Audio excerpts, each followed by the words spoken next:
Hello there, good morning, and welcome to this, the WordPress Weekly News, covering the WordPress news for the week commencing the 5th of November 2018, and this particular episode was released on Monday, the 12th of November 2018. Just a couple of things before we start.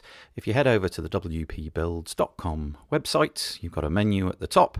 At the moment, I'm drawing your attention to the subscribe button, where you can find us, all the places that we put out regular updates. We've got a Facebook group with 1,600 people in it. It's very thriving. We also push these podcast episodes and newsletter episodes out to things like YouTube. So if you subscribe to YouTube, they come onto there. And we use Facebook Messenger. So basically, whatever is your platform of choice, including Slack and so on, just go and click the button and you can be notified when we come out with these episodes. I would also draw your attention to the fact that we've got a very minimal, at the moment, Black Friday link on the webpage as well, and that will take you to our growing list of Black Friday deals that are coming out. Like I say, at the minute, it's a bit of a work in progress, but it'd be very, very nice if you felt that you could use that page as your Black Friday page of choice. Yeah, that would be great. Okay, let's get on with it. So today we've got quite a lot of news, very little to do with anything other than WordPress, and most of it to do with Gutenberg, as you might expect. The first one, I don't know that I've linked to WP Builds in the news ever before, but here we go. I did an interview with Matt Mullenweg, the co-founder of WordPress, and it was released last Thursday. The episode was called Matt Mullenweg, Why Gutenberg and Why Now? And I had a chat with Matt. It's probably about 45 minutes of stuff in there where he talks about Gutenberg and why it's been mooted for now, what it's useful for and why it was developed. Interestingly, a lot of the stuff that's happened this week has kind of changed the perspective, not on why and all of that, but the deadlines and so on have moved, as we're about to find out. So there we go. Go to wpbuilds.com and look at the latest episode number 101. Okay, let's get on to other people's news. So this comes from the WP Tavern website. It's called Classic Editor plugin may be included with 5.0 updates. Support window set to the end of 2021. So this is the news to say, well, it was Gary Pendergast saying that the Classic Editor will be supported right until the very, very end of 2021. So essentially 2022. And this is going to be important for an awful lot of people who are relying on the Classic Editor and essentially don't want anything to do with what they see as an unnecessary and unready Gutenberg. So that's quite important. And also the possibility, and it is just the possibility at the moment, that it will ship as a part of WordPress 5.0, which an amazing sort of turnaround if this happens. I'm not sure that it will, but that's that piece of news anyway. So go and check it out. There's a lot more to be said about that. Okay, the next one is also on the WP Tavern website, and it's more about the same story essentially, and it's called Calls to Delay WordPress 5.0 Increase. Developers cite usability concerns and numerous bugs in Gutenberg. Well, at the beginning of this week, it was looking like November the 19th was going to be the official date, and lots of people were saying, look, we simply cannot have this, it's not ready, there's too many bugs, there's absolutely stacks of bugs which are still yet to be squashed. So they're saying, please, can we have this much later? Hopefully January the 22nd is what I think a lot of them were trying to push for. And then the next article which I've got is the fact that, well, some of that seems to have not fallen on deaf ears because, again, on the WP Tavern website, WordPress 5.0 release update is updated to the 27th of November. So in the course of this week, we've basically been pushed back a further week. So you can expect WordPress 5.0 now on the 27th of November. So you've got another week to test. I've got a sneaky feeling that there are so many bugs and so much volume and so much voice in the please wait until January camp that may well be the case. If that is the case, like I said, it will be the 22nd of January. It'd be interesting to know in the comments what you think about that. But at the moment, it's definitely been pushed back to the 27th of November, and it might well go even a little bit later than that. Now, last week I mentioned an article by, I can't remember who, in all honesty, but it was highlighting the fact, it might have been Jeff Chandler, highlighting the fact that Gutenberg was incredibly hard to use. He was talking about the fact that Gutenberg, it was very difficult to align images. The article was called "Adding Aligned Images to Paragraphs in Gutenberg is Not as Tough as I Thought." And this is a new article in which he kind of counteracts what he said before.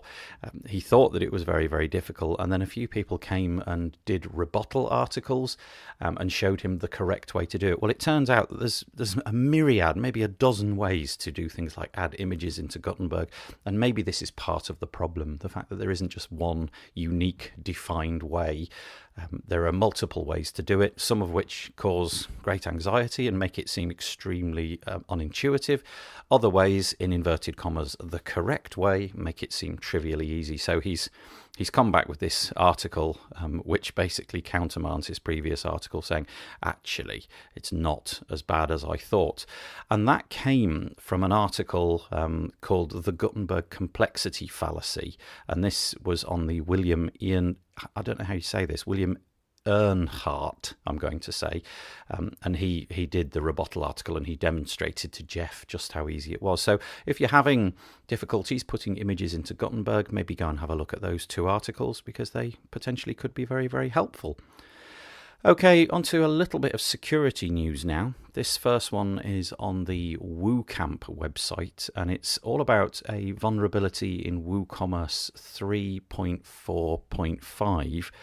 And you're going to need to go and update WooCommerce.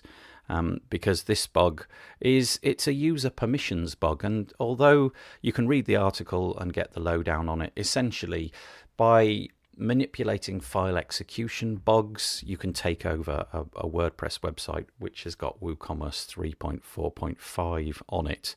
So my recommendation would be that, first of all, you should update to 3.4.6, which happened on October the 11th, so you should really be up to date by now. But if you're on 3.4.5 and you're noticing any suspicious behavior, then certainly you probably want to go and look at this article and see how that has been done and perpetrated upon you. Now, this is another interesting one. This is on the Securi blog. I've got no idea how to pronounce this. It's called erealite.net hack. Corrupts websites with WP GDPR compliance plugin vulnerability. Well, obviously this year we had the moment in time where GDPR became a sudden thing. Lots of people wanted to find ways of making their site, in inverted commas, GDPR compliant, and so they went out and found this plugin. And at the moment, we were on 1.4.2, version 1.4.2, but it allowed, through an interesting user roles permission problem again, it allowed you to delete users and take over the administrator role and so on and so forth. Again, there's no point in me trying to explain the nuances of it, but it's all laid out in this particular website, how it was done.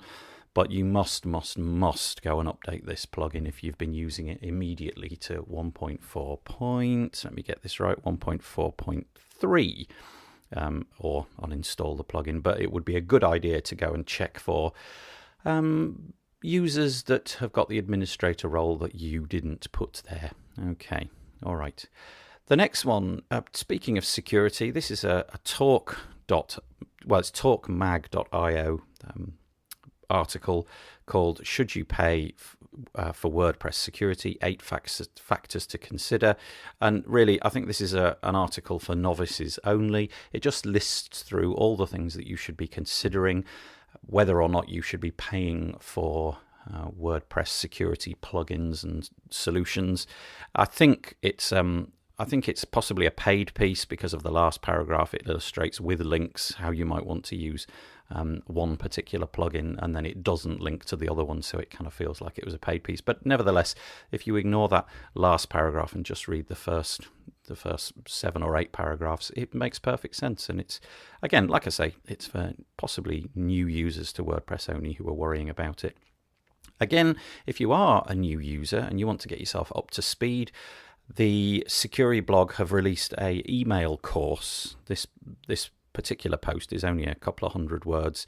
Essentially, you can sign up to this email course, and they're going to send you bulletins and updates about WordPress security so that you can piece by piece get yourself up and running. Okay, there we go. Right, the next one is, this is a Google Analytics piece of news, and I don't think any of this is news in the sense that it's not time sensitive, but I was having a few conversations this week with people who were looking on AppSumo at the Analytify deal, because it sends out client reports of Google Analytics data with basically the click of a button.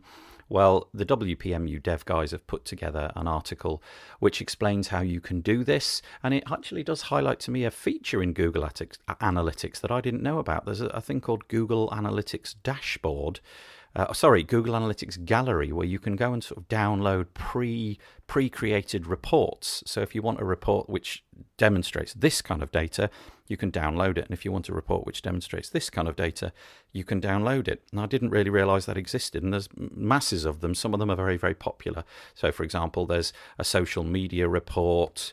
There's ones which show about referral traffic. There's ones which show an audience overview, a site performance, and so on. So you might want to go and check that out, and you can also automate it so that it sends your client an email, or you can just download the PDF yourself and couch it in whatever email you like. But there you go, quite an interesting thing. Okay, there is a travel scholarship. It's called the Kim Parcell Travel Scholarship, and it's awarded each year for some notable person who's been active and busy in the WordPress community, helping out with code or helping out with WordCamps and so on. And they're given a scholarship to send them to WordCamp in the United States. And this year, the winner is somebody called Nidhi Jain, and he's from Udaipur, Rajasthan, India.